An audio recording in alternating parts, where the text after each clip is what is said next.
Selanjutnya, competitor overview. Competitor overview gimana nih di percintaan nih? Kan mungkin kalau mau competitor overview harus sering-sering liatin kompetitor kalian sendiri gitu, entah itu di Instagram, entah itu di sosial media, atau misalkan cari di data atau di berita gitu ya. Apa sih yang sebenarnya kompetitor lakukan gitu.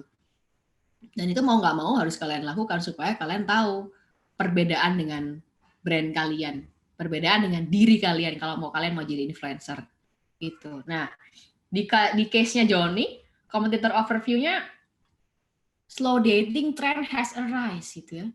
Wah, ternyata slow dating ini lagi meningkat karena during pandemic orang jarang keluar, susah keluar ya, dan akhirnya mereka lihatnya dari digital dan lebih mementingkan quality daripada quantity gitu ya.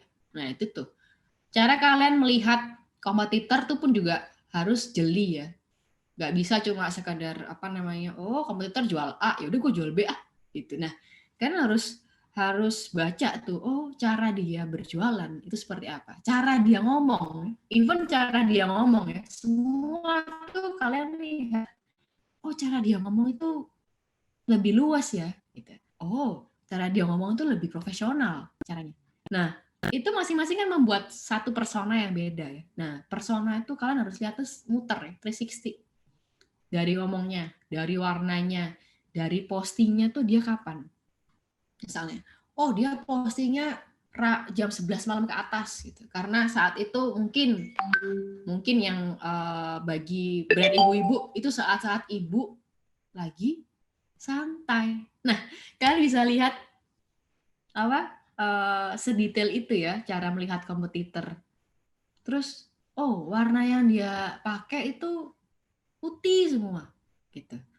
Sehingga ketika ngeliatin produknya itu simple gitu, bisa gampang dilihat. Itu juga jadi salah satu cara buat melihat bagaimana kalian melihat kompetitor. Dan juga apalagi ya yang bisa dilihat dari kompetitor ya, gitu, ataukah cara dia memilih KOL atau selebgram. Kok bisa ya Lazada milih Agnes gitu ya?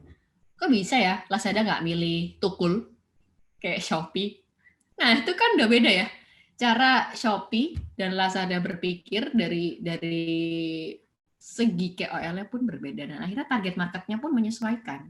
Gitu. Kenapa kok Agnes mau nikah sih? Kenapa kok Lee Min Ho sih? Kenapa kok Yoon Bin sih? Kok nggak kayak Shopee yang cool atau whatever itulah gitu ya. Nah, itu akhirnya membentuk market kalian. Itu kan harus bisa melihat sedetail itu sih dari kompetitor. Lalu, nah ini yang terakhir nih, yang paling dekat dengan Johnny, yaitu dianya sendiri. Apa yang dia bisa lakukan? Gitu. Apa yang dia bisa kasih? Ternyata overview-nya Johnny ini muted di sosial media. Dia nggak aktif sama sekali. Nggak bikin konten, gitu, nggak bikin conversation, gitu. Even kalau bikin konten pun ya udah sekedar upload dan udah bye. Gitu. Nggak ada koneksi yang dia bangun.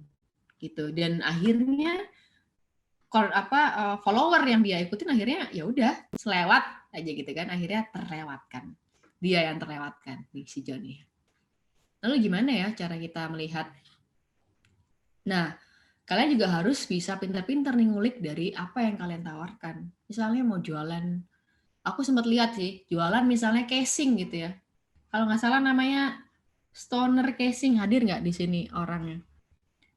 Nah itu apa yang kalian bisa tawarkan dari toko-toko casing lain pada umumnya yang kalian bisa lihat, apakah emang harusnya si casing yang ini tuh aku pengennya tuh spesifik gitu. Nah itu bisa aja.